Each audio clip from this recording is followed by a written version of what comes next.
অনুগল্পে আজ আপনাকে শোনাব নীল রুমাল। গল্পটি লিখেছেন সোমনাথ মণ্ডল। সেদিন ছিল রবিবার। সকাল থেকে মেঘলা আকাশ। এদিকে রাম কাকুর বইয়ের দোকানে অত্যন্ত ভিড়। কোনো রকমে পাশ কাটিয়ে বই আর টাকা বুঝে নিয়ে দ্রুত দোকান থেকে বের হয়ে আসছি। হঠাৎ একটা মেয়ের সঙ্গে একেবারে রাম ধাক্কা। মেয়েটা তো পড়ে গেলই, তার হাত থেকে বইপত্র পড়ে ঝরে একসা। ফুটপাথ থেকে তাড়াতাড়ি বই দুটো কুড়িয়ে নিয়ে মেয়েটার হাতে দিলাম। সেও ততক্ষণে উঠে দাঁড়িয়েছে, জামা কাপড় থেকে ধুলো ঝাড়ছে সে। আমি কুণ্ঠিতভাবে বললাম, কিছু মনে করবেন না, আপনার কোথাও লাগেনি তো? মেয়েটি স্মিত হেসে বলল, না তেমন কিছু হয়নি, আপনাকে ধন্যবাদ। না না মানে আমার দোষেই আপনি পড়ে গেলেন, আবার ধন্যবাদ দিচ্ছেন? ব্যাপারটা ঠিক বুঝলাম না তো। আমি বললাম।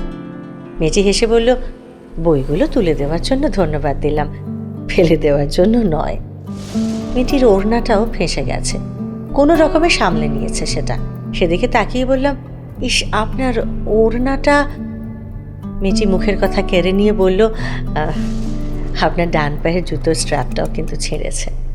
সত্যি তো, স্ট্র্যাপটা কি করে যে ছিঁড়ল বুঝলাম না। সেদিকে পাত্তায় না দিয়ে জিজ্ঞাসা করলাম, সামনেই ওষুধের দোকান, যাবেন একবার? যদি লেগে ঠেকে থাকে। একদম না, ওষুধের দোকানে যাওয়ার মতো কিছু হয়নি, আমি একেবারে ঠিক আছি।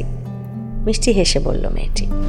ব্যাগটা গুছিয়ে এগোতে গিয়েও পিছন ফিরে বলল, তবে আপনাকে কিন্তু একবার মুচির কাছে যেতেই হবে। তারপর এক রাশ আলো ছড়িয়ে ট্রামলাইন পার হয়ে চলে গেল মেয়েটা।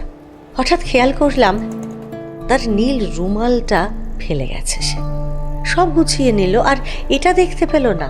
কে জানে, হয়তো ভুলে গেছে, কিংবা না, আর তাকে ডাকিনি। নিঃশব্দে রুমালটা তুলে নিলাম। রুমালের মালকিনের খোঁজে আজও সেই দোকানটায় যাই, কিন্তু না, সে আর ফিরে আসেনি। আমিও কি সত্যি ফিরিয়ে দিতে চাই? কে জানে।